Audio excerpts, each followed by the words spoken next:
Welcome to the CX Live Dialogues. I'm delighted to have with us today Andy Rangel, the CEO of Malaysia and Thailand Teleperformance. With 25 plus years in the business process services arena, Andy has steered cross-functional teams on 3 continents to elevate customer experience and operational excellence.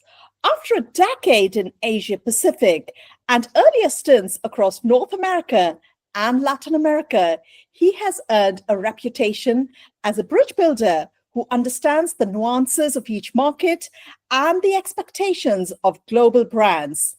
Andy's toolkit spans digital transformation, work at home program design, and omni-channel CX optimization, backed by hands-on expertise in P&L ownership, ISO-driven process governance, and turnaround leadership.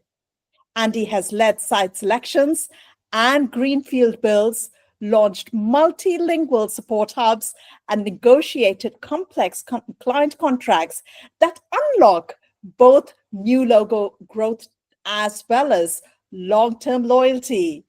Welcome, Andy. It's a pleasure for us to have you here with us today. Thank you. I appreciate it very much, and the pleasure is all mine. Now, Andy, you've got a plethora of experience, very rich all across the globe. And what we're seeing in the present world is the rise of generative AI. How is Teleperformance integrating this into its CX strategy to deliver more meaningful and humanized interactions? Perfect. Thank you for the question. I guess I'll begin with, I think Gen AI, and as a foundation for all of us, we recognize just how impactful it is to the business world, but to the world in general. If you think about from a consumer, an agent, or what we call our experts, the BPO or BPS industry, our clients, everyone has a vast amount of information at a scale and speed that's been really unprecedented in years past, which means consumers, they have access to more information than they ever had. They can hyper-personalize for themselves and understand what are their needs. They can look for options. And frankly, I think what they're looking for are partners, companies, and others that can meet their needs. And their needs are ever changing. Their needs are dynamic. And of course, their needs are going to be evolving. And so when you think about that, you think about how do we incorporate that into our day-to-day to be able to keep up with a consumer. So I think the first thing I'll call out is Teleperformance, or TP. When we talk about Gen AI, it's not just aimed at the expert. It's throughout our entire organization. So think about marketing or hiring and talent acquisition. Also think about engagement and coaching. Every aspect of our business is being changed by Gen AI because we can do so much more in a more efficient, effective, and tailor-made manner.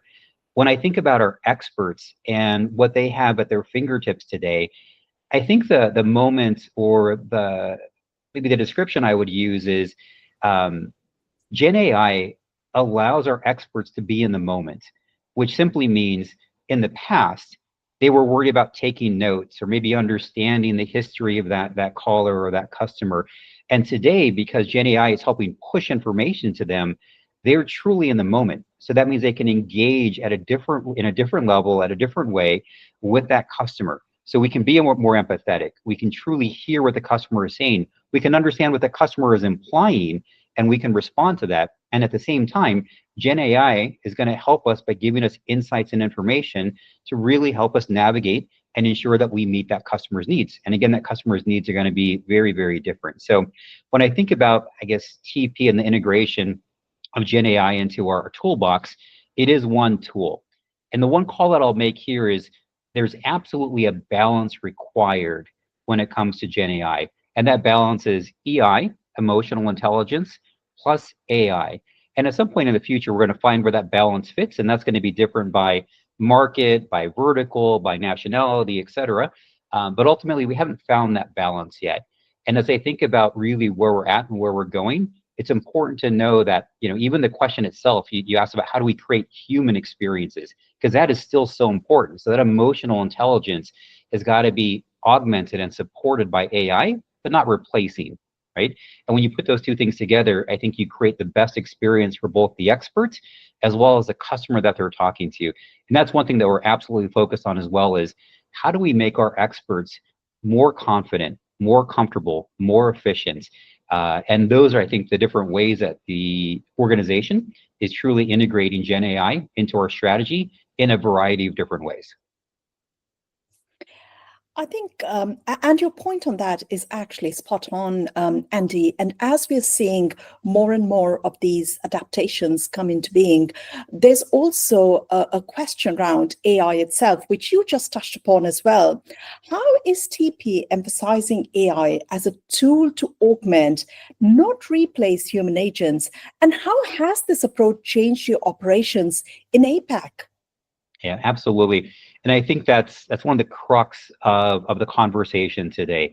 So replace, augment, what is kind of the future and how does that impact the BPS industry? And so from a TP point of view, we frankly look at Gen AI as a way to augment or enhance. I want our team members to be fully empowered, which means, again, I want them to be in the moment. So the history, maybe the different contacts and interactions that that customer has had through multiple different channels, all of that needs to be given to our team members in a ready, easy to use basis. And if you think about it from the expert's point of view, when they're focused on the conversation and they're focused on actually solving the problem, they're going to have more confidence. Their learning curve has reduced. Their speed to proficiency has increased. Their ability to deliver has frankly gotten much, much better over the years using Gen AI. And so when you start to see that unfold, those skills increase. And I'll give you an example.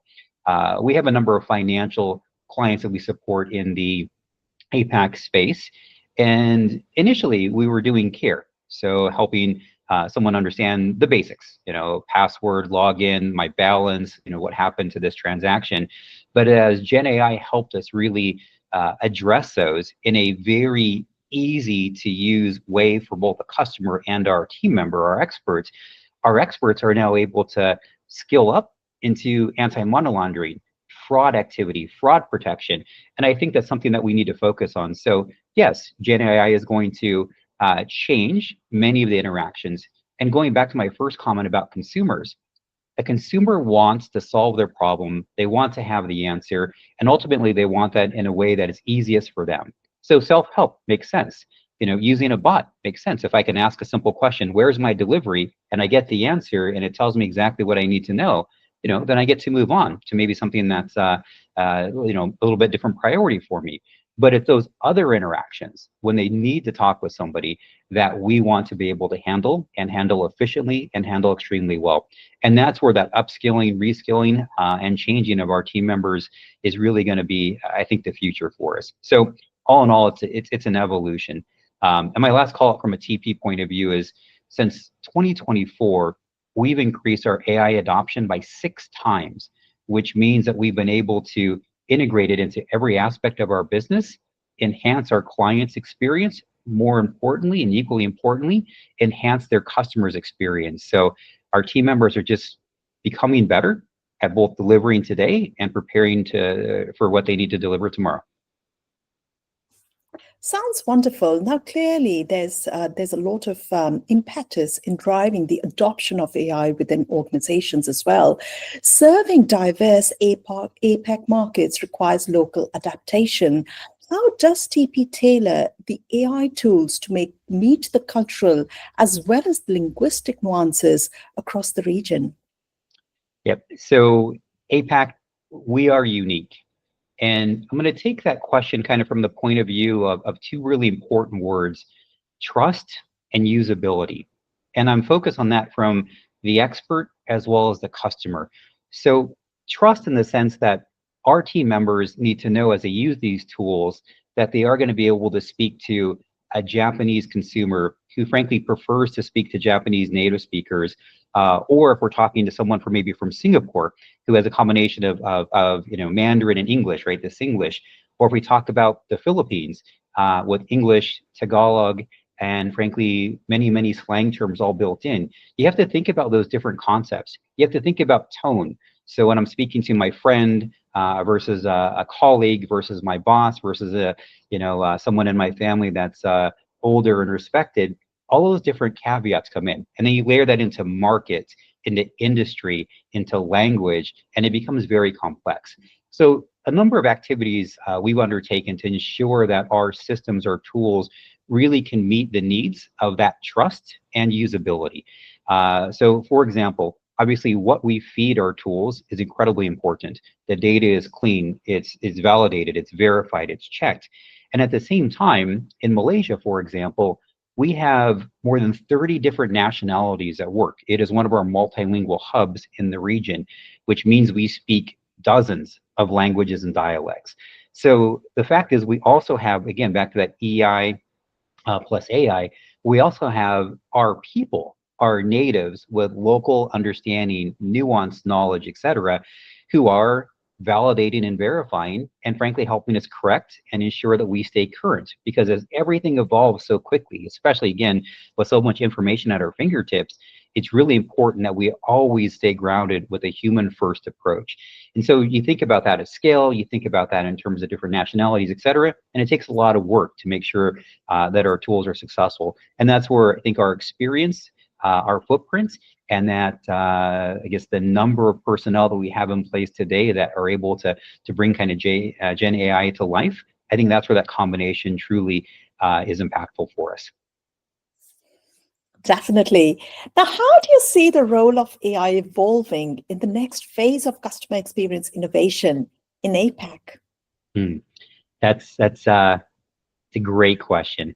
So I think that part of the easy answer is we're all looking for a hyper personalized Gen AI experience.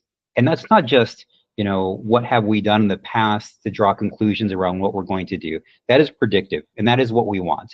But we also want proactive, personal, meaning that, what is the next generation of Gen AI going to do that's going to help us overcome some of the things that I was just describing. So, when you think about multilingual Gen AI, right, that's part of the future.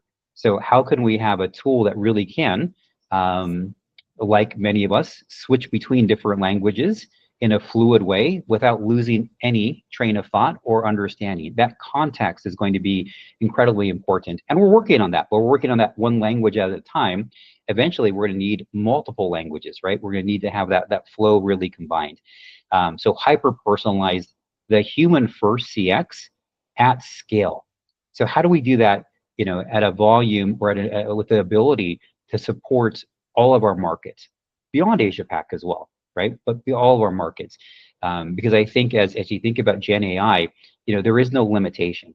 So when I think about Gen AI plus Asia Pac, it is hyper personalized, it is multilingual, it is culturally aware and nuanced. I think those are the things that we're absolutely looking for. And then there's something that's I call AI on screen. And we have pieces of this today. But AI on screen is really real-time additional information fed to experts so that we can make the right decision in the moment and make sure that any customer that we're interacting with walks away with the right experience. And so that is everything from real-time coaching to analytics to even infusing a little bit of EI for us, because resiliency, empathy, et cetera, are so important. But when you're in a conversation, it's okay to get a reminder on both sides of how to stay focused on solving the problem. So that's where I think generative AI, as it continues to learn, continues to understand, will be useful and continue to change for us. But I'll end with this. I do think it's incredibly important that we always focus on the AI plus EI concept, because that is truly the human experience that we're trying to create. And without that balance, we may over-automate. And none of us want to be robotic and scripted and spoken to, like the industry was decades ago. So I think those are the things that kind of come together that help us understand that personalized, scale, multilingual are our future. And today, I think we're building that future with one step at a time. Definitely. Thank you, Andy. It's been a pleasure to have you join us today. We look forward to meeting you and the TP team at the Customer Experience Live show next week in Kuala Lumpur. Until then, stay safe. Thank you very much. Appreciate the opportunity, and thank you for the quick talk. Thank you.